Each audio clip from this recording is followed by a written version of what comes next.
गुमशुदा इंसान की तलाश।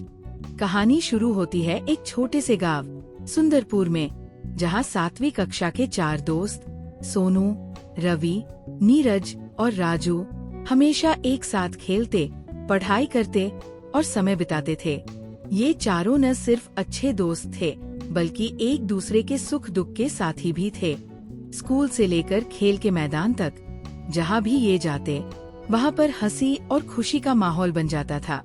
सभी गाँव वाले इन्हें देखकर मुस्कुराते और इनकी दोस्ती की मिसाल देते। एक दिन गांव के पास वाले जंगल में एक मेले का आयोजन हुआ।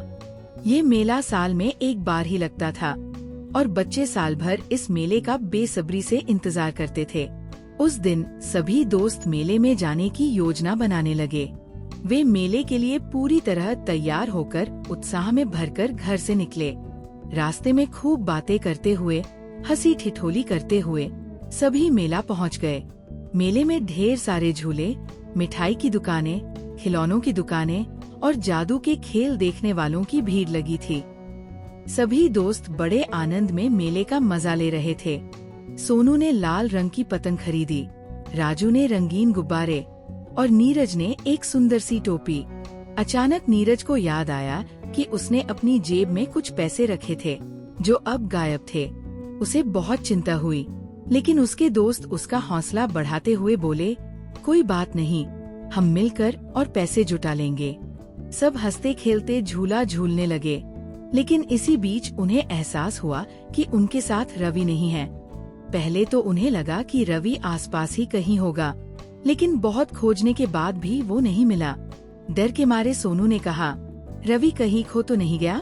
वो सब बहुत घबरा गए, पर फिर उन्होंने ठान लिया कि किसी भी हालत में वे रवि को ढूंढकर ही रहेंगे।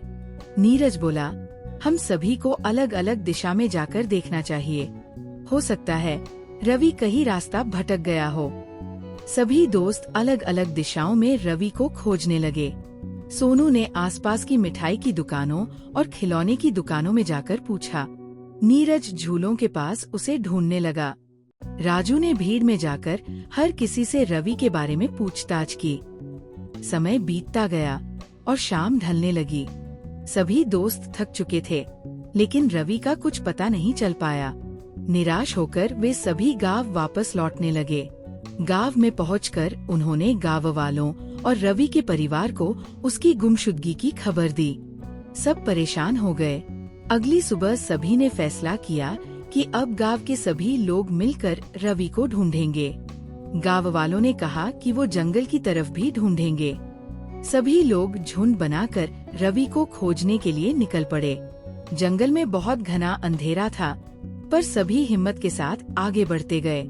कुछ देर बाद सोनू की नजर एक छोटी सी झोंपड़ी पर पड़ी।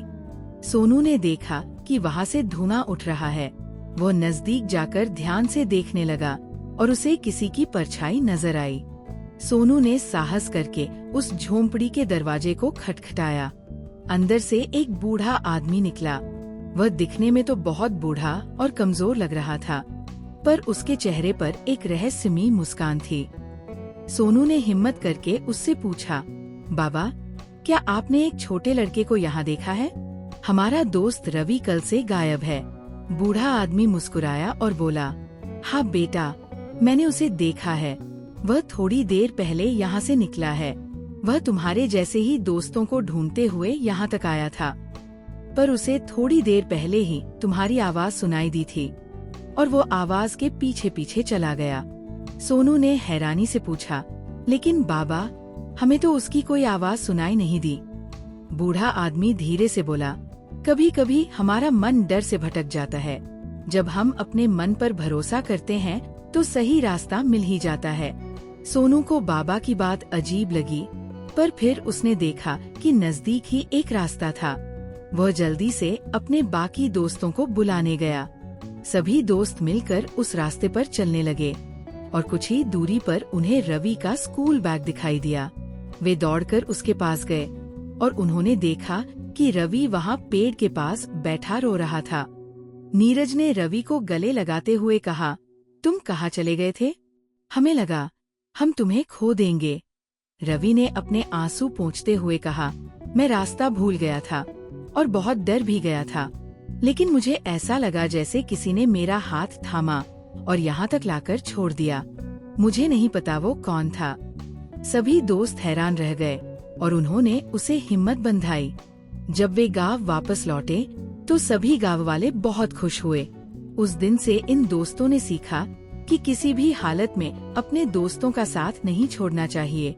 सीख, किसी भी परिस्थिति में अपने दोस्तों का साथ न छोड़े और अगर कभी मुसीबत में हो तो एक दूसरे का सहारा बने।